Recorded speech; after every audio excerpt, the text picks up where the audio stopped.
Following the First World War, scuttling of the High Seas Fleet, and the subsequent Treaty of Versailles, Germany was left with a rump of a fleet, consisting of old, outdated battleships, torpedo boats, other smaller craft, and critically to us, 6 obsolete light cruisers, these being Arcona, Medusa, Amazon, Thetis, Nymph, and Niobe. As the Reichsmarine and the future Kriegsmarine commissioned newer and more modern light cruisers, these older cruisers were slowly phased out, being used in various other roles, including refits to be used as a floating anti-aircraft platform. Ships like Arcona or Medusa were used extensively in this role, along with ships from other nations like the Netherlands and Norway. The list of ships includes cruisers and coastal defense ships. In today's video, we'll cover those German cruisers. I'm gonna need you to work with me here for a second and visualize this with me.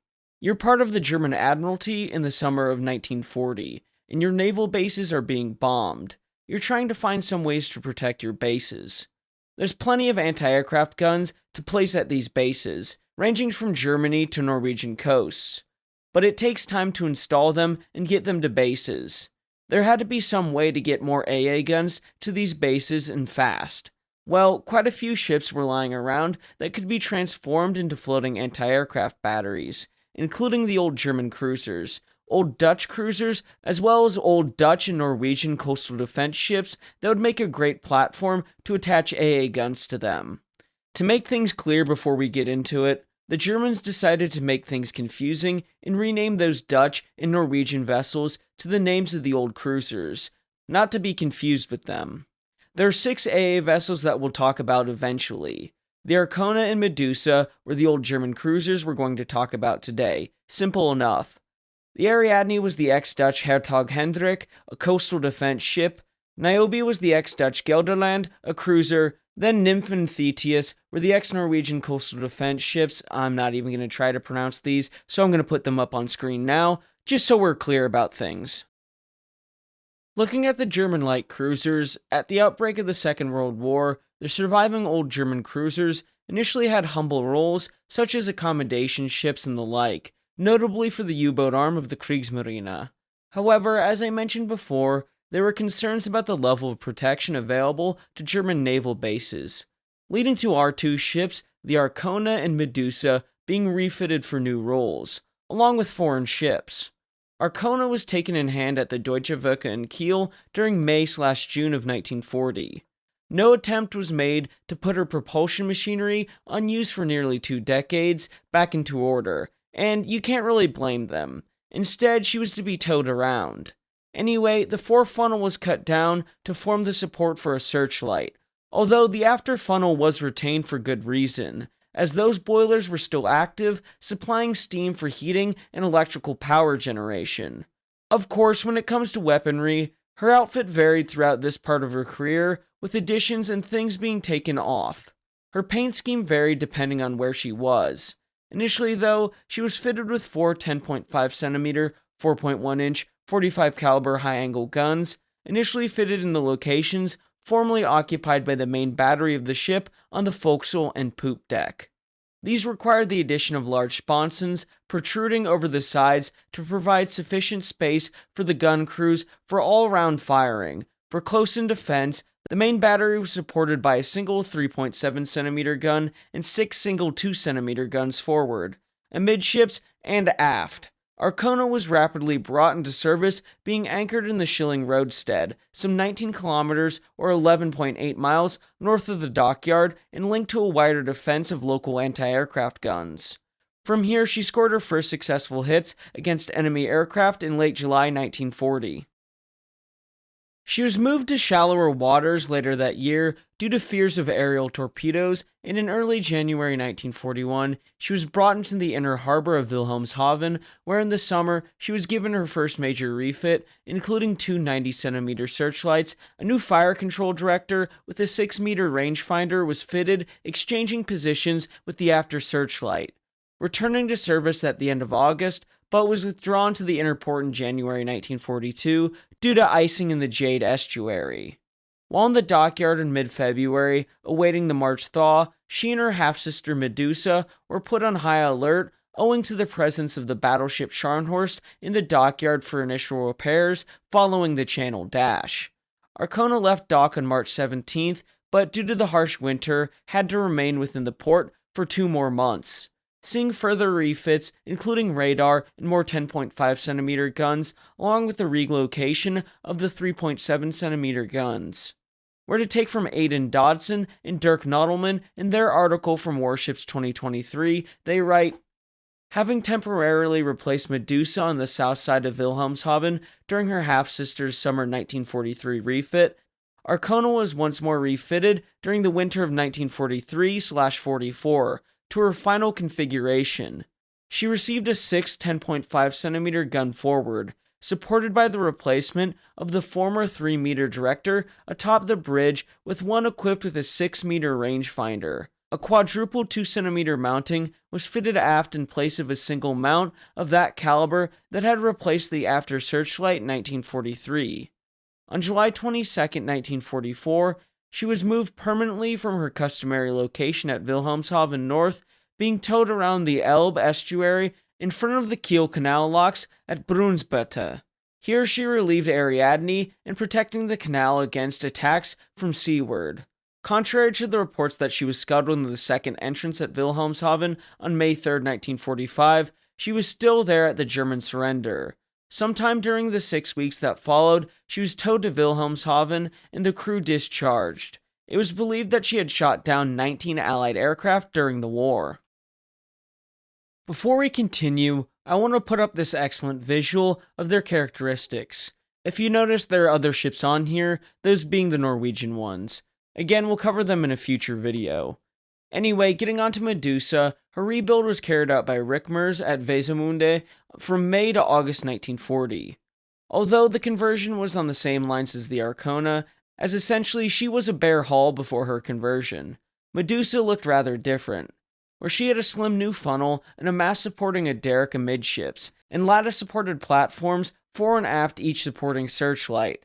As with Arcona, her armament evolved over the coming years. On the 13th of August 1940, Medusa was towed out of Wesemunde, and on arrival at Wilhelmshaven, she was put into the variable deep of the Jade Bay, in a location 6 kilometers or 3.7 miles southeast of the dockyard, connected like Arcona to the air defense network by telephone buoy. Medusa was declared for action on the 22nd as a part of the Marine Flakabteilung, or Naval Anti-Aircraft Division, 222nd, which was responsible for the defense of the southern side of the dockyard. In July of the next year, she had her gun barrels replaced and underwent a refit that lasted a month in October. As with Arcona, she had to stay in dock during the winter months due to ice. While she was there, she was badly damaged on March 13, 1942, when she was accidentally rammed by a tug while moored alongside, where Dodson and Nodelman describe her refit. The 4-week repair period included the stripping out of the redundant forward boiler room, requiring the addition of concrete ballast to compensate for the lost boilers and ancillaries, and its conversion into a crew recreation space. The work was largely carried out by the ship's complement, using equipment provided by the dockyard, as the dockyard's personnel could not be spared for a job of such low official importance. When she was taken out of the dockyard once again for duty in 1943, Medusa had shields added to her 10.5cm guns, as had been done with the Arcona earlier. Medusa saw further refits in July 1943, where 2 more 10.5cm guns were added and rangefinders upgraded. In addition, the searchlights were improved and radar was added, with the derrick and funnel being cut down to give the radar uninterrupted all-around coverage. All great additions to the ship. However, in October, Medusa keeled over in dry dock due to poor bracing. She nevertheless completed the refit as planned at the beginning of November and returned to her station on November 5, 1943, during which time Arcona had taken her place. That winter was mild, and therefore the flagships remained out on duty, where in mid-February 1944, Medusa was once again ran by a tug, forcing her to be dry docked for repairs. With this opportunity, she was given quad 2cm mounts on the port bridge wing in place of the twin mount. She returned to her station in early March. Medusa, like Arcona, basically sat around for the duration of the war, engaging incoming enemy aircraft when they showed up.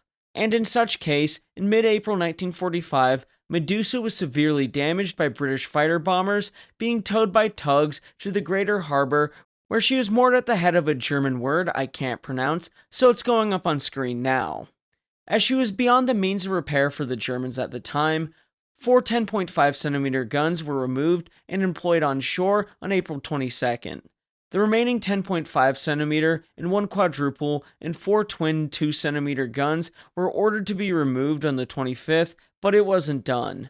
She was planned to be used as a block ship outside Wilhelmshaven's third entrance. Still, it was overtaken by the surrender of the port, and she remained afloat despite her extensive damage. Her armament was removed by September 1945 and moored alongside Arcona, Ariadne, and other ships we'll discuss in a follow-up video. We'll take from Dodson and Nodelman for their fates. The final fates of Arcona and Medusa are complicated by the fact that, while both vessels were afloat at the end of the war, with the Arcona, although not the bomb-damaged Medusa, seemingly in good condition, the Allies' Transitional Naval Commission, TNC, charged with surveying all German warships during the autumn of 1945, noted both ships as wrecks. This placed them in Category C, which mandated that they be destroyed no later than the 15th of August 1946. This was certainly what happened to all other significant vessels so classified. Ships still afloat were towed out into the Skagerrak and scuttled, and those resting on the bottom of the harbor were wrecked beyond hope of refloating by demolition and depth charges, then scrapped in situ. For Arcona and Medusa to have been made exceptions would be contrary to the great care taken by the British authorities at Wilhelmshaven and Kiel to comply with the letters of the inter-allied agreements on the destruction of Category C vessels. The U.S. authorities at Bremerhaven were equally scrupulous. However, the same cannot be said of the Soviets, who delayed taking action until 1947.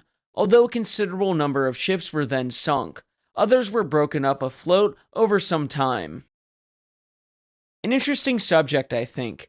Let me know what you all think about the AA cruisers down in the comments, and what other possible ships we could talk about in the Captured Vessels series, as although these cruisers were German, the rest of the ships were Norwegian and Dutch, while French, Danish, and other nations' vessels were put into service with the Kriegsmarine in some capacity. Anyway, please remember to like and subscribe, as it'll help the channel to grow. Until next time, my friends, have a great week.